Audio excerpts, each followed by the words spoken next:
Ноғайбай шешен. Кенен ақыннан Ноғайбай шешен жайын сұрастырғанымызда әңгімесін былай бастағанды. Көкшолақты мініп Талдыбұлақта өтіп жатқан жиынға жұртпен бірге мен де келдім. Бозторғай Көкшолақты ауылда айтып жүрген 15-тер шамасындағы кезім. Ноғайбай келе жатыр деп жұрт дүркірей жүгірді. Атағын үлкендерден естіп жүргенбіз. Сұлу төрдегі тойда жолығып сәлем бергенімде, мынау әлгі әзербай шалдың шырылдауық Бозторғайы ма? Қане қалқам, шырқашы деген.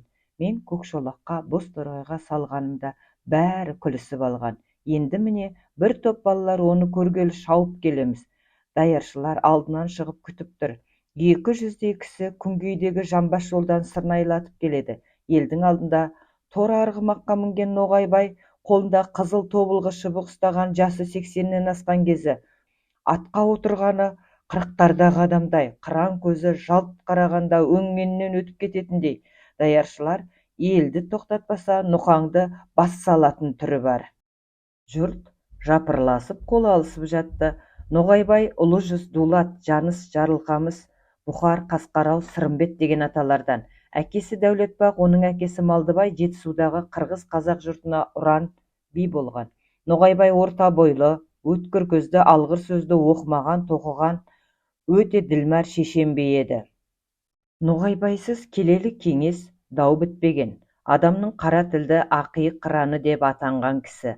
Салауаты асқан, екпінді, сесті, 8 қырлы, бір сырлы, егескенді иілеп, қарысқанды қағып, айтысқанды алып, аңдысқанды аңдап, сыйласқанды сыйлап, ешкімді өз заманында бет қаратпаған тапқыр қырағы әрі сақ адам еді. Ұлы жүз еліне орыстар келе бастағанда Ноғайбай 15-тегі бала екен.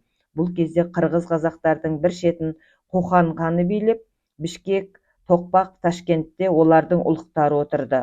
Жұрт екі тарап болып, жартысы орысқа, жартысы Қоқанға қарамақ болады. Ноғайбай баланы ешкім елемейді. Әкесі Дәулетбақ Қасқарауды билейді.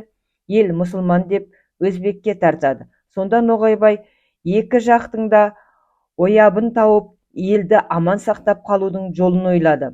Ол әкемді тастап орысқа келдім, бала болсам да болысқа келдім деп олардан шен-шекпен киеді. Қоқанның ұлығына барып, кәпірді тастап дін деп келдім, әкемді қостап сіз деп келдім деп алтын сапты қылыш алады. Осыдан былай қарай Ноғайбай шешен атанады. Жетісу, Қордай төңірегінде ел арасында Ноғайбайдан қалған шешендік сөз, тағылым, үлгі өнеге көп. Ноғайбай құс ұйқылы, күміс күлкілі, құлан қарауыл сақ кісі.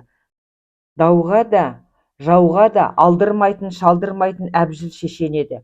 Ол әйелдерімен бір төсекке жатпай, үнемі бөлек жатады екен. Жатқанда белін шешпей, құс құсап, көз ілсе болған таңертең ерте тұрады екен. Бұл бір әдеті. Оның мекені көбінесе Ырғайты өзені, қыстауы Қарашоқы, Қарасу болады. Тұқымдары сол Сұлутөрді мекендейді.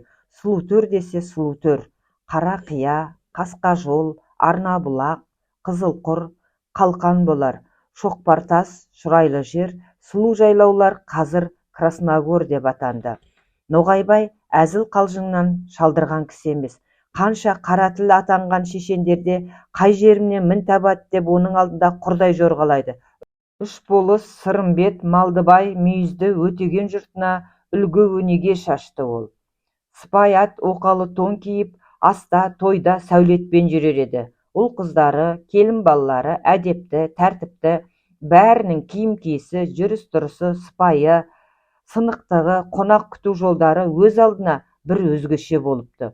Осының бәрі сарабжал асыл әселден алған үлгілері деп айтады ел. Қонақты бұл елдің әйелі, қыз келіндері бұрын қолтықтап аттандырады екен. Ноғайбай ауылына әсел сұлу келгелі боз балалары аттандыратын бопты. Мейман күткенде шайды еркектер, жас жігіттер құяды, дастарханда әйелдер жаяды, етті әйелдер жасайды.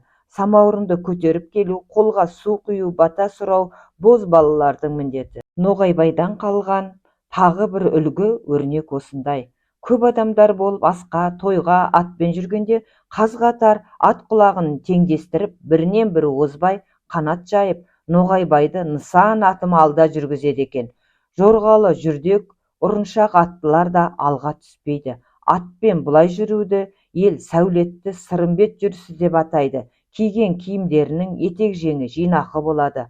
Басқа ел жұрттар орысша киінген сырғақ сырымбет дейді екен. Майлы қолтық, салпетек, жуан қоныш, жалбыр тымақ кигенді Ноғайбай әулеті мазақ етеді.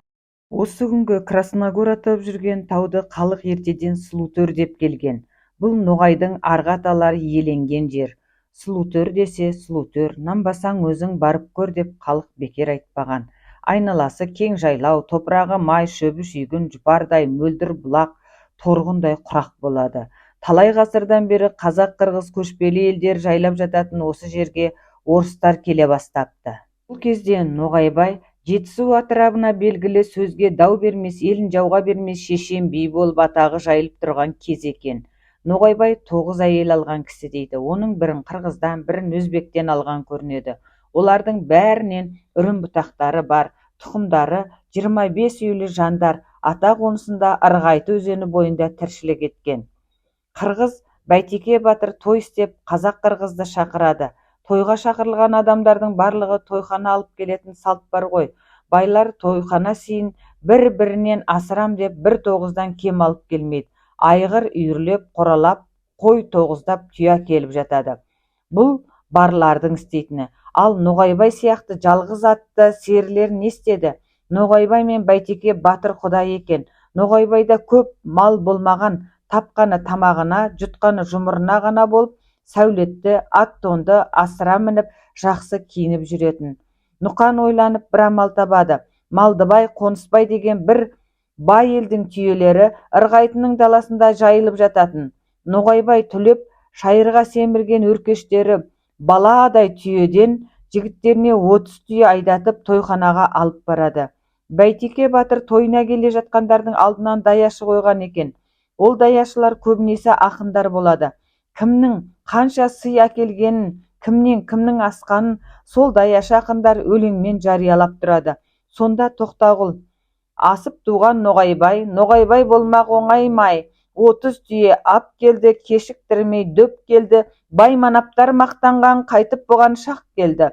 Масқара болды байларың, Ноғайбайға бақ келді. Қазақтан асқан Ноғайбай батырға міне бап келді. 4 түлік малдың төресін келелеп бура сап келді.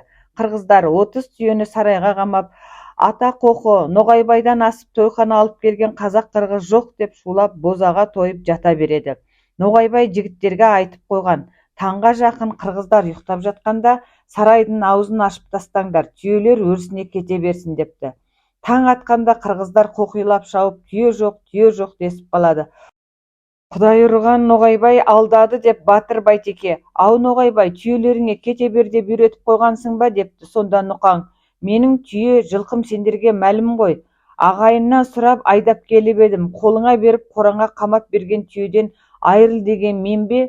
Жоқ болмаса сендердің малдарыңды бағып беретін мен малаймын ба депті.